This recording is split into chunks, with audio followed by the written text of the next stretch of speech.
Hello, you lovely people, and welcome to episode 157 of the Veggie World podcast. I'm Lars, and every Monday I talk about veganism, the environment, social justice, and all the steps we can take to make the world a better place. Today I'm talking about veganism in the commercial world. Thanks for tuning in, friends. Wow, I think I left a complete mishmash of weird dialects and accents in that intro. But, you know, it's not my mother tongue, so I guess I will screw up one time or another. I hope you had a great week. I've had my first week back working after 2 entire weeks of vacation. Oh yeah, I have to say, I hadn't had 2 full weeks of vacation since I started being self-employed. So that would make, I think, 12 years of not having 2 entire weeks off with no work at all. What can I say? I still have to go a long way on the road of work-life balance, but I'm getting there. All I can say is that I cannot recommend time off enough. It's so good. And as I've said before, time and time again on this podcast, I felt pretty burnt out this year, last year even, but it still took some time for me to take the necessary steps and leave some work behind. You know, I even had to say no to a lot of very lucrative work and jobs. But, you know, money isn't everything. And without health, which does include mental health, we can't enjoy the money anyway. So what's the point, right? So time off was absolutely amazing. I stopped thinking about work for the first time in forever. And there's a free Frozen quote for you. You're welcome. And it felt amazing. So now I'm slowly creeping back into my work life, but with some major adjustments. For example, I don't do work I don't want to do anymore. I know this is a privilege beyond belief, to be able to pick the jobs that I like and discard all the others. And I know that there's very few people in the world who can actually make that choice.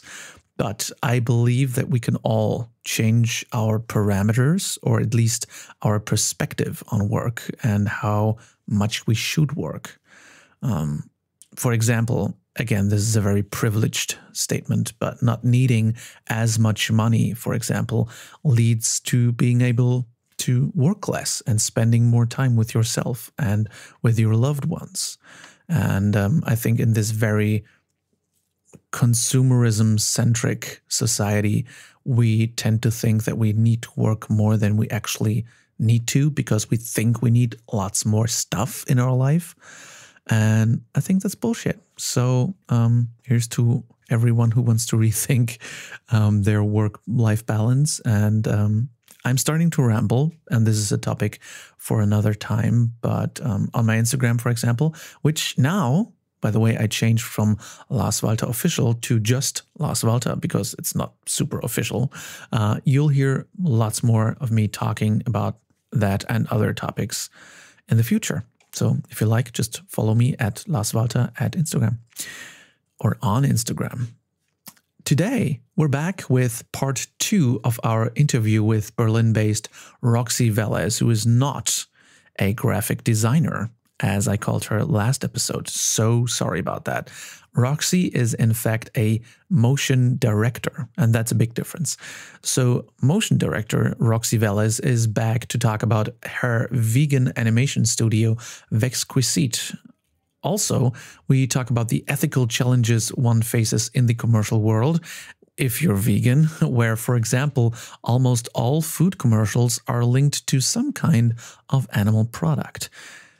We talk about racism and stereotypes in the commercial world and commercials themselves, how to successfully network as vegan artists, and Roxy gives out some solid advice for people who would like to align their day-to-day jobs with their ethics. So grab a drink and enjoy the interview.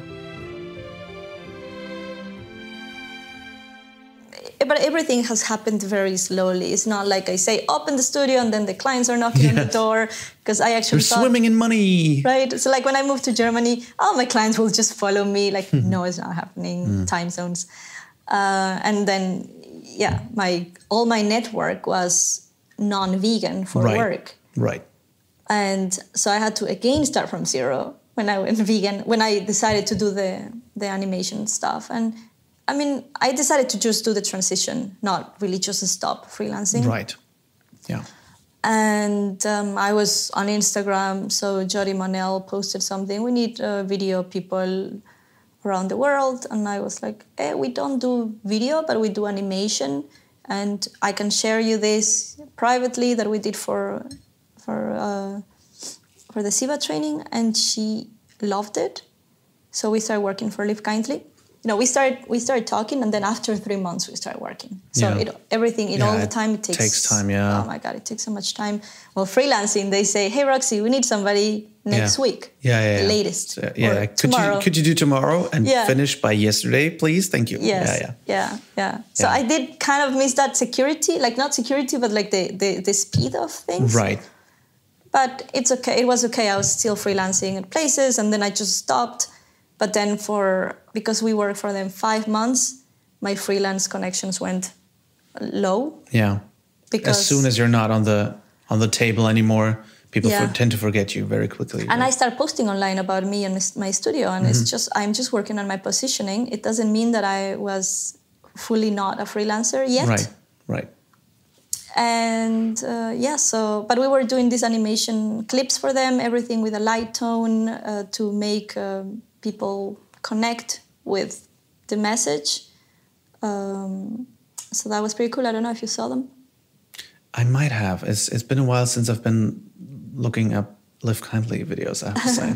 But so you basically went from I want to do this, I want to do more ethical animations, to your own studio in what time frame? How long did that take?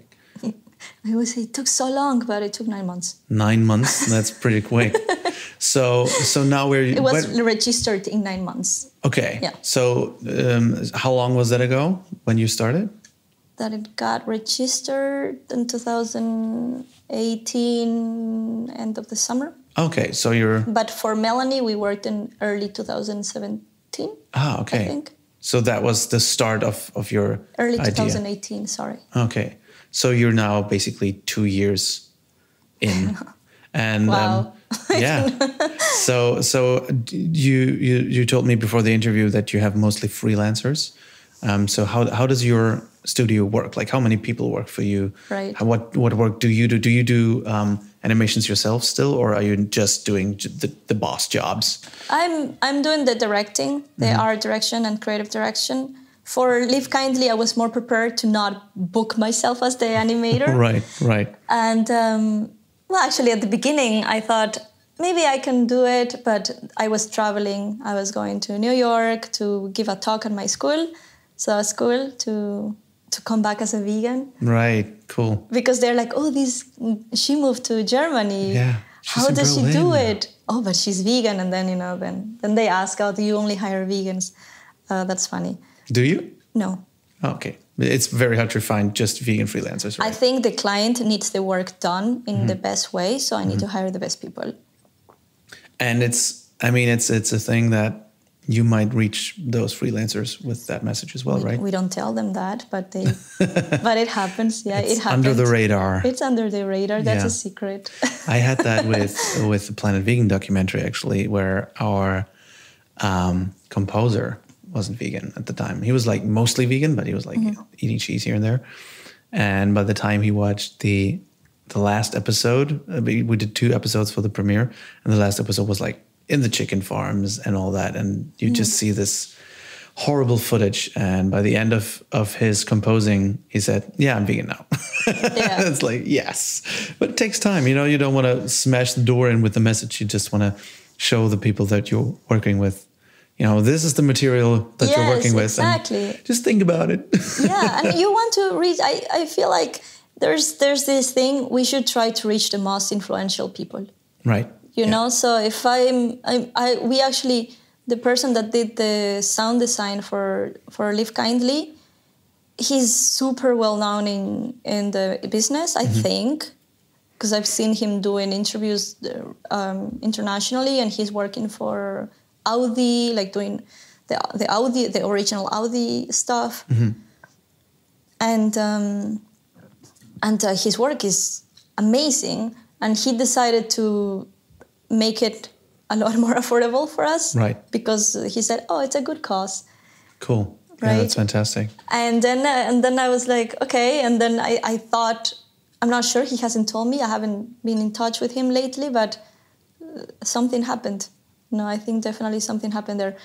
And with Siva, we had the illustrator. She said she would like to go vegan one day. She is a vegetarian, and then by the end of the project, she was vegan. Cool. Yeah, you never know what happens. But I think it's a very bold and very courageous move of you to just found your own studio, because I think I know at least 3 animators and graphic designers who are all vegan, or one of them is like mostly vegan, and they want to do sustainable vegan projects, but they get to do the shittiest commercial work sometimes. At least one of them told me she needs all her energy to avoid the projects that she really doesn't want to do. Yeah. And I think that's one of the biggest challenges, that you have this incredible gift. You can animate things, you can tell all these stories, and then your job is to make the cow look healthy. And I think that's really hard to do. That will be terrible. Especially in a commercial world where almost all the food commercials are connected to some kind of animal product. Yeah, that was one of the other things. I went to this party of that I would normally be. I was always really great at networking. Always from school, people ask me, tell me, the networking queen. Like I even got that nickname in school. Wow. And then I was vegan here in this event, and I couldn't network anymore because they showed the awards for the butter commercial, for the dairy commercial. Yeah. They were serving hot dogs, and everybody's like, this was so amazing. And they're talking about software, and they're talking about things that I don't care anymore. I mean, I care about software technically wise to make the job, but not like as a conversation, and not like how they made the butter look as great or how the cow looks as beautiful. Yeah. And I was just leaving these places, I thought I was not even smiling that much anymore, like barely connecting with people. Yeah. And then when I went to the vegan events, I got to be myself more. Yeah. And actually, after Melanie's Siva training, that helped me a lot because I stopped being angry. So I really got myself back after this one. This is not advertising for that. So I was talking to you about the Live Kindly stuff, how it happened. So because I was traveling, I booked the animator. We had the designer, the illustrator. She was doing all these amazing graphics. And we had the sound designer. So we were a team of 4. So it wasn't so big this time. But everything was way more scheduled. We started on the 28th of the previous month, deliver on the 27th every month, like super on schedule. Live Kindly had the checks, and they would be along the right, checking from the storyline, from the storyboard to the design, the first rough of the draft animation, and then when it's polished, and then with the sound. Right. And everything flowed really well. So this was a superstar team. Luckily, all the freelancers were amazing. And I still work with the animator until this day. I even find excuses to hire him. He's in Brazil. Oh, wow. Yeah, he's amazing. I love him. And but he is not going vegan yet, so I don't know what's stopping him. I think he will one day, though. Yeah, I'm just waiting. Keep hacking on him. Yeah. So what would be your advice for young people who want to start in animation, who are already in animation and who want to pursue more ethical projects, or who want to do more stuff that's aligned with their ethics? I think just meeting people, and it's easy to connect when you are in the vegan world. It's easy to connect with, for me it was easy to connect with anybody of my clients. But how do you do it? Like how would you connect with, when you're somebody, okay, you're a young animator and you don't know anybody, I don't know. And what events would you go to, for example? it depends what type of work do you want to do. Because, for example, if you want to work for organizations and stuff, this, find the events where your type of clients will be at. So if I want to do stuff for animal equality, I'm going to go check, this Green Week or whatever and try to connect and just introduce yourself and say hi and say, I do this and I'd love to help you out and here's my information or who should I email to. And right now for us, we're doing commercial work. So last summer we started working with Beyond Meat. And to get bigger clients like this, because for having a team, we actually needed to have the commercial work also made a lot of sense, also sustainably wise, and it's easy to connect with them because who doesn't love Beyond Meat? Right. Like they are pioneers right now. They are driving up the other brands also. Like it's not just Beyond Meat, but it's their success is putting the eyes of the whole world in anything that's vegan. Yeah, absolutely. Very cool. So for them to connect with them, actually, LinkedIn. LinkedIn, really? Yeah. Wow. I actually know LinkedIn mostly because I did a lot of, and this year I'm going to do a little, I think, as well. I'm doing a lot of directing, like voice actor directing, and for video games. And like the video game world is very connected through LinkedIn, in my opinion. So it's very interesting how LinkedIn works for some like branches and businesses super well, and other people have never heard of it. Like I know so many people have never heard of LinkedIn. So I have a business coaching group, and just last week I gave a call on how to network on LinkedIn. So LinkedIn cool. Insights, because for me LinkedIn, I started networking on LinkedIn since I was in Ecuador. Because I thought, I don't know anybody in the US. I'm going to start connecting with the teachers and people that have gone to the school. And I was not really using it that much, but I started there. Then when I was moving to New York, I'm going to connect with everybody that I interviewed while I was in school and that I crossed paths with. And then as I was moving to Germany, same. What studios are there and who to connect. And when I started Vexquisit, of course, my feed on LinkedIn was mostly about animation and studios and not really vegan related, but I just started connecting with vegan related people.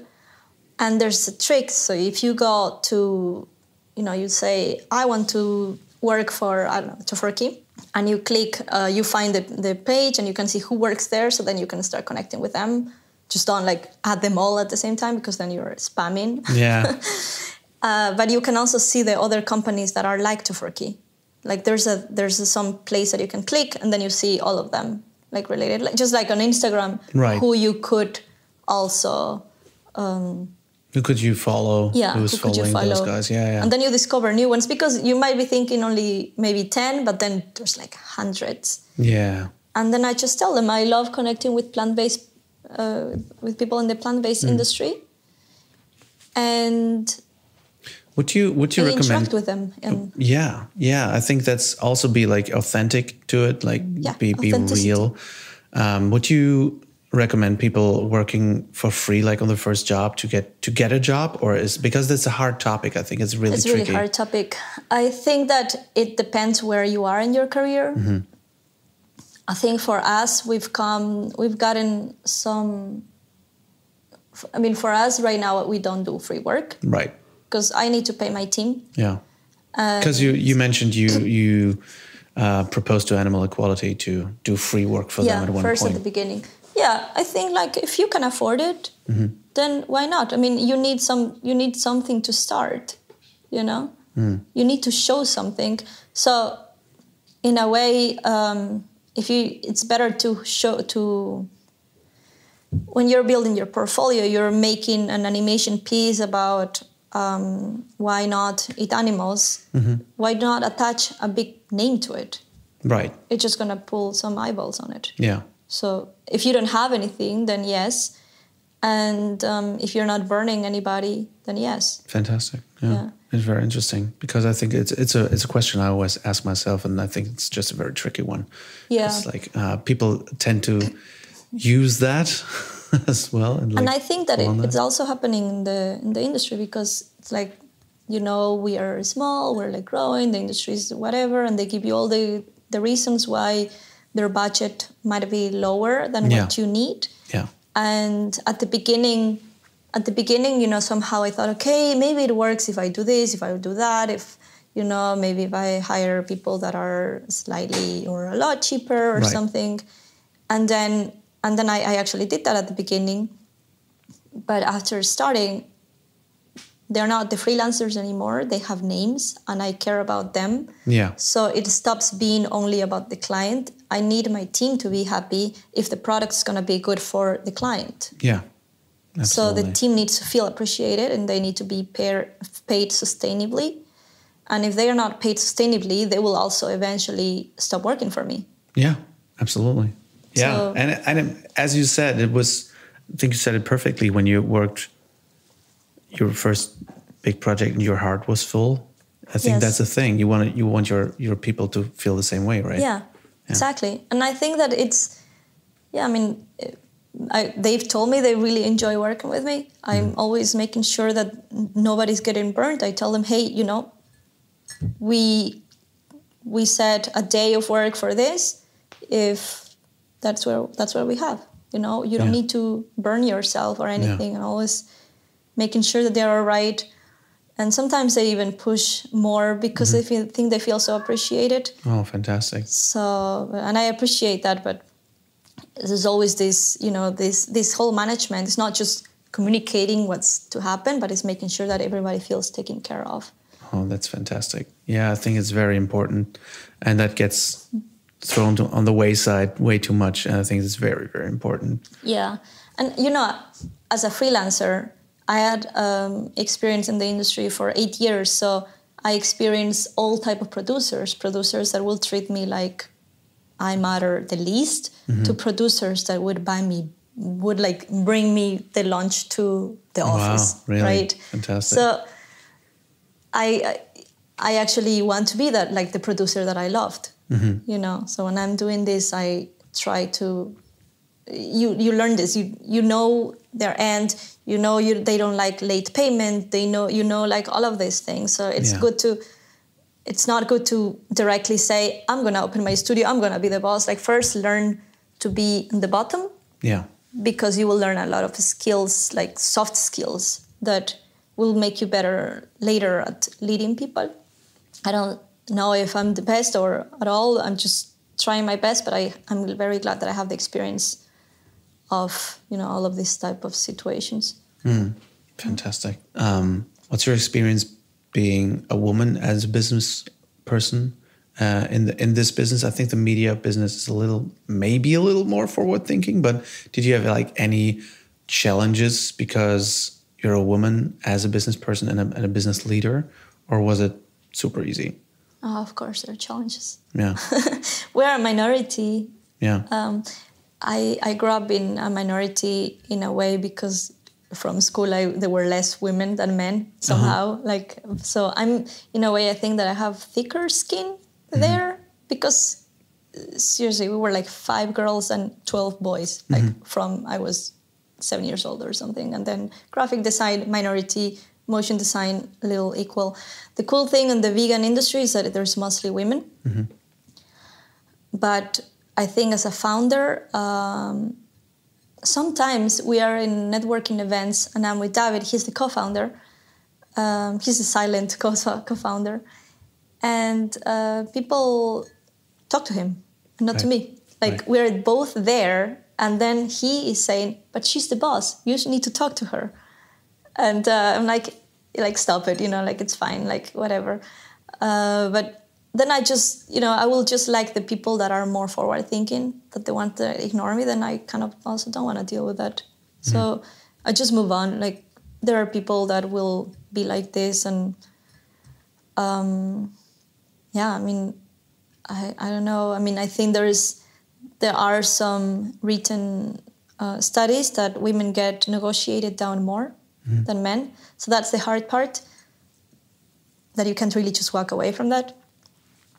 But I might say support more women founders when I find them, then, become pals. I'm friends with Jody Monell.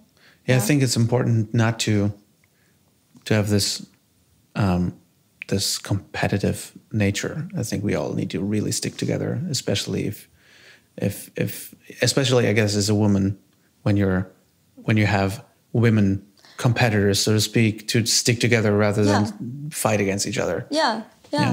We went out for drinks once with Melanie and Flavia and Denise, and we were all saying like, women sticking together, working for the animals, and just dinner, not like drinks, but right. Yeah.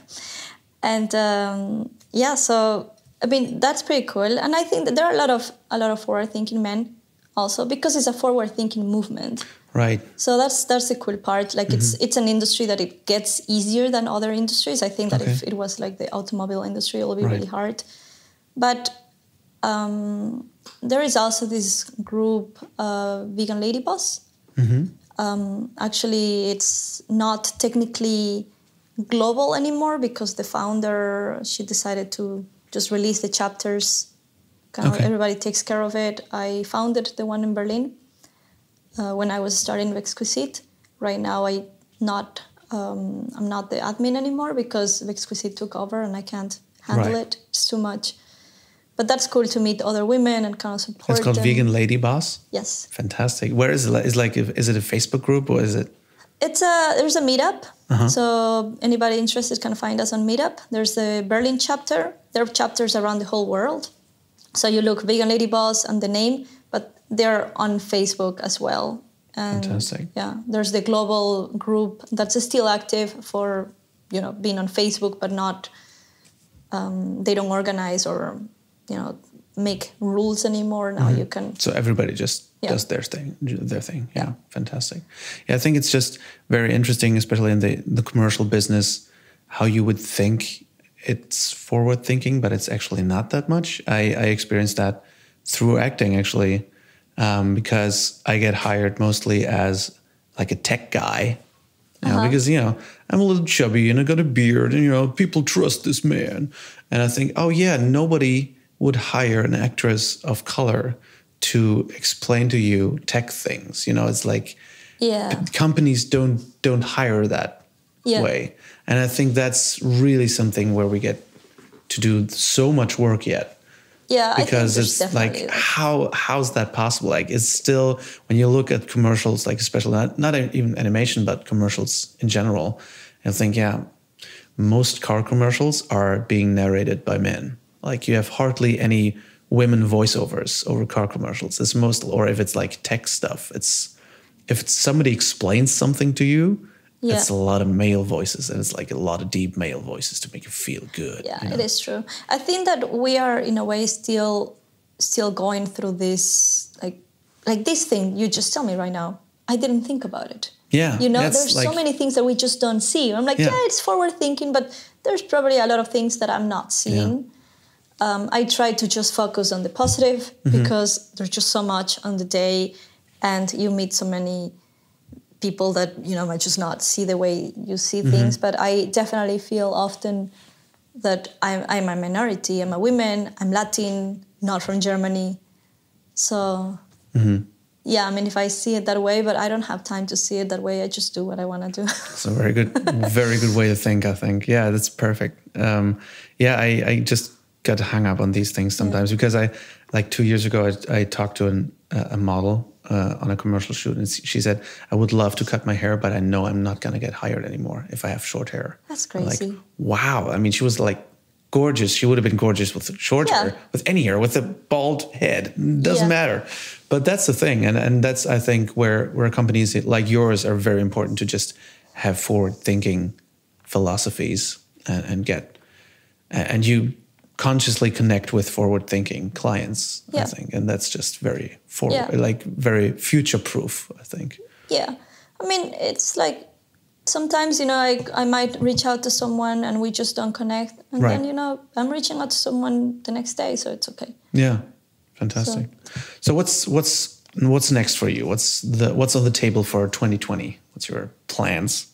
All right. So, we plan to keep on doing commercial work. We've been working for Beyond Meat. Not sure what I can tell, so I can just tell you that. They are right now opening their offices in Europe. Mm-hmm. So that's why we're right now doing the European part. Right. And they're pretty cool. So we'll definitely be working with them. I hope. That's what they say, unless they are lying to me in each email. No, they're very happy. And we get along so well, so we connect. This is something that I didn't experience before, mm-hmm. that I would just like the people because, we like cats, right? But now it's like, it's this deep connection. I'm going to LA in February and I'll be visiting Beyond Meat, and I really hope to meet Ethan. Right. Yeah. I saw, because of Planet Vegan, I saw like a bunch of footage of him and of like the interview with him, and he seems to be such a nice guy. I know. And James also said like he's super nice. So I hope to meet him one day as well. Yeah. Yeah, I'll be definitely meeting the guys that I work. I already met them in Cologne. Mm-hmm. So when we did this project, I'm not derailing the question. It's just no, please. When we did this project in the summer, we were introducing the sausage. We did this shoot and everything, and this was for this fair that was in Cologne, the Anuga fair. Mm-hmm. So I went there, and to see how it goes, and I thought, well, there might be other vegan brands. There were so many vegan brands. Really? Yeah. Wow. So that's what I hope it's in the future. I got to talk to a lot of them from Europe. I should not mention names. Right. Because I don't know what's going to close, what's not going to close. But I've been talking to them, and it was pretty cool because I just arrived and said, hi. They're like, hi, have you tried our products? I'm like, I'm not here for that. But of course here for that, but not for that. Yeah. I ate a lot. Hard work. Well, it's all like on the Instagram Vexquisit stories on the events, me just eating in Anuga. But yeah, that sounds like perfect plans. Like just connect to more businesses. I just said hi. We're doing marketing. We're doing video marketing. So when Beyond Meat called, I thought they don't know that we do only animation, but they're asking us for video that is not animation. And of course I can do that because that's kind of like the base a little bit, but not me. Just like I can hire an editor, but of course I can direct this. I can do the whole direction of things. And that's when I decided, okay, it doesn't make sense that we say we only do animation, but we do anything that is video production that is supporting the marketing of the companies. Because what we care, like before when I was working for companies, I cared about doing cool animation. And right now with Vexquisit, that we want to support the vegan movement and the business side, I care that they win. I don't care how. Yeah. If they need a Instagram sticker, I'm going to do it. Not saying that that's what they're going to need, but anything that is video or digital related.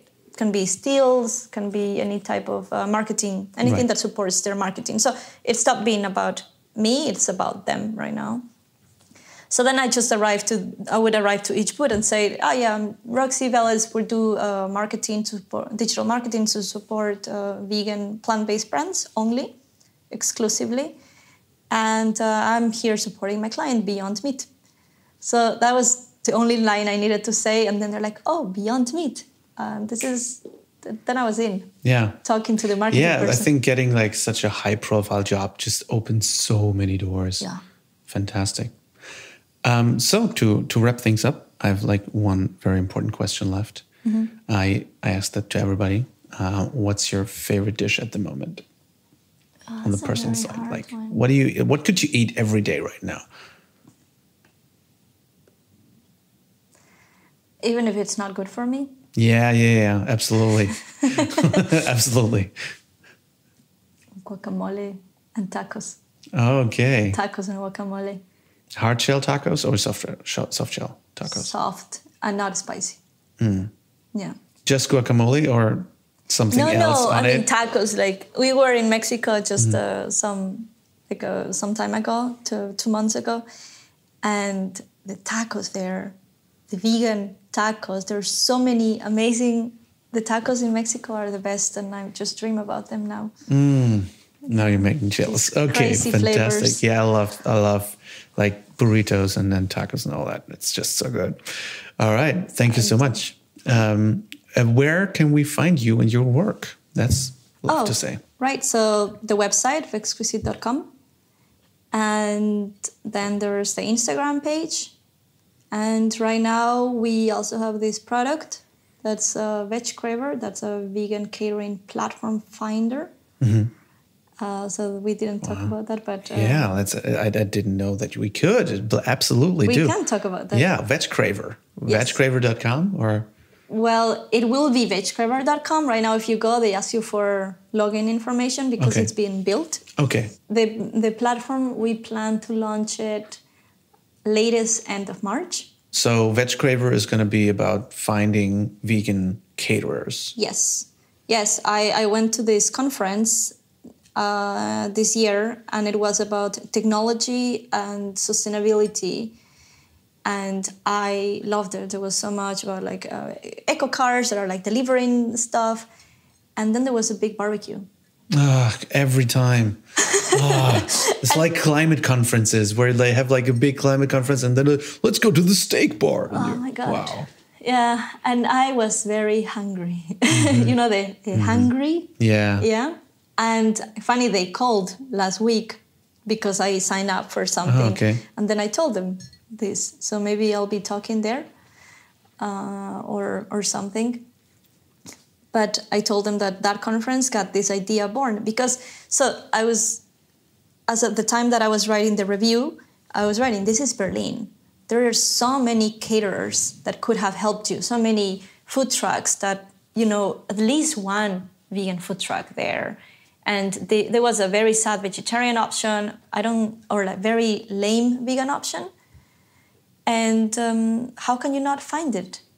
And then I Googled it and I realized it's actually not easy. Really? So... Not even Happy Cow? But they don't know about Happy Cow. Okay. Think about them. They are not on Happy Cow. Yeah. They're on Google. So if they're going to Google, they're going to find one place. And this is not enough for thousands of people. Yeah. So I thought like, we were thinking already of building a product, maybe a travel vegan product, but that's super complicated. And it was just like on concept. And this was an anniversary. We went for dinner and we started writing everything down. And I started writing the whole concept. Like it's not like Happy Cow at all. So some people tell me like, oh, so you're doing like a Happy Cow. Not a Happy Cow. We love Happy Cow, and why would we do something that it's already there, right? So in this platform, you can search what type of catering do you need. So what type of event first you say the event, so it's your wedding or it's your party or you have a business meeting, or a shooting for, you know, for like a video shoot or a photo shoot, and you exactly. just need a small catering for 10 people. Yeah. So, and you say, and then you sign the type of catering, food truck or buffet or finger food, and we have like 10 options there. I cannot really think right now of all of them. And then you can say you want delivery or not, the size of the event. So if it's for 10 people or 100 people, and the size of and then extras. If they have location, if they have baristas, like service personnel, or like the dishes and everything, all of this that you might need when you're planning your wedding. And that summarize it. I don't have everything in my head, but it's like think of Airbnb. That's huge. Just having all the options, and then it just spits out like who could cater to you based on those specific data. The only thing is that we, to not get everybody excited, it's right now only in Berlin. Okay. Yeah. Damn. Yeah. But we plan to activate it. It's being built. Right. Technically wise, so it can be active in the whole world. Because I think like how much more work would it be to make it like Germany wide, for example?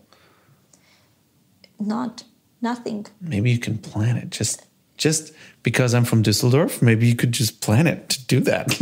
Well, right now we are focused on Berlin, and I think it can expand super quickly. Like how can, for example, you're building the database, right? Like you're building the tech. behind it. Is it possible for caterers, for example, to write to you Yeah. to say, okay, we want to be in this? Yeah, they can.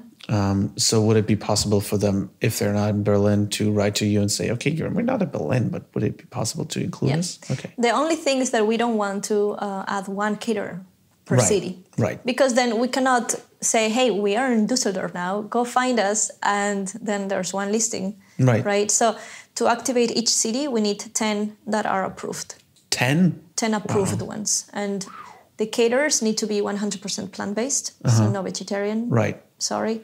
But that's going to be very hard if you want to do it worldwide at one point, because not every city is Berlin. And I bet think in other cities we would make like 5. Right, because I think if you go to like Düsseldorf or Cologne or Hamburg even, I think it would be hard to... You would be surprised on the number really of small caterers. Okay.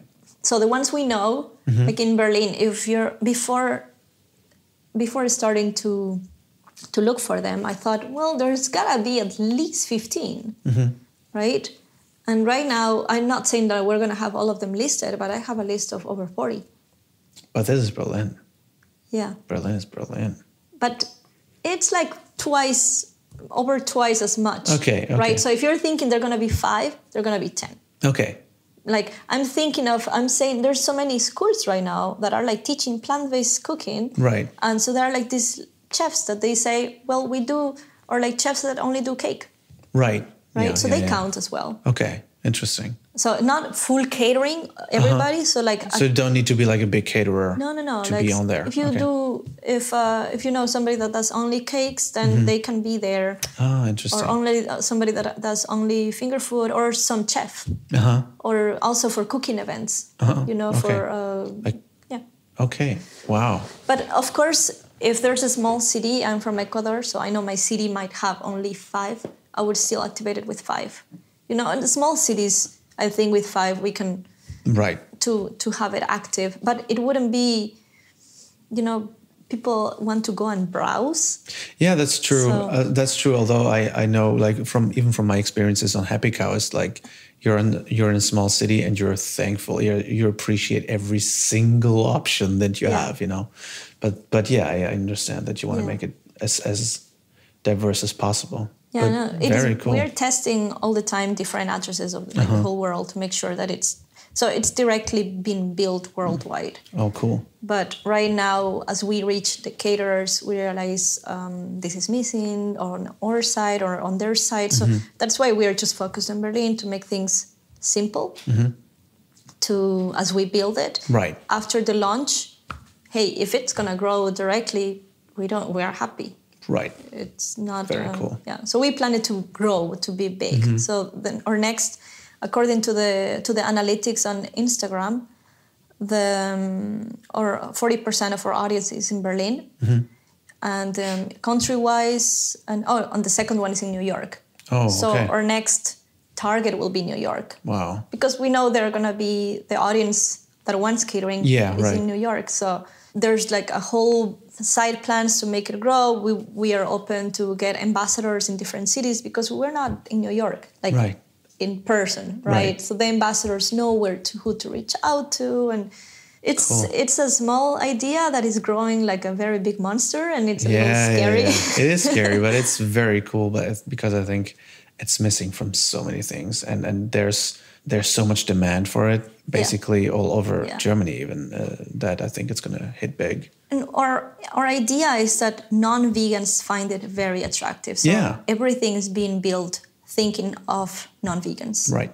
Yeah. Right, because that's their main. Absolutely. All of the vegan business is alive because of the reducitarians right now. Yeah. Basically. Fantastic. Well, good luck with that. I'm very much looking forward to that. And I will let you know when it's on. Thank you so much for your time. I think it's been very enlightening. Thank you so much for having me. I love nerding out a little bit about animation. We could have done more, but... there's forever to talk about. Yeah. It's a world. But thank you so much, and all the good luck in the world to you. Thank you. And maybe until next time. Until next time. Maybe talking about the Vegcraver World Tour then. Oh my God. Thanks for being part of the podcast. Thank you, and thank you anyone who's listening. Yeah. So, if you like to know more about Vexquisit Studio or about their work, or even want to hire them, feel free to get in touch. The link is in the show notes, same as all the important links to Vegcraver. Oh, by the way, if you have a vegan catering or offer vegan catering in any shape, way, or form, then you can contact Vegcraver and join the network, maybe. Vegcraver is set to have a so-called soft launch in about 4 to 5 weeks, so keep your eyes peeled. The link to the Berlin Vegan Lady Boss meetup is also in the show notes, which sounds super interesting, so give it a look if you're interested. I hope you've enjoyed this episode. As always, let me know what you think and shoot over your questions to lars@veggieworld.de or to Instagram @LarsWalter, and be sure to follow us @OfficialVeggieWorld. If you don't want to miss any episodes, subscribe to the podcast, and if you like, write us a review. That will help us so much to get more people to listen to this podcast in German or English and spread the message and info about the vegan world. Thank you so much, and see you next Monday, where we're going to be back in German. Until then, enjoy the week, and let's save the world. Have fun.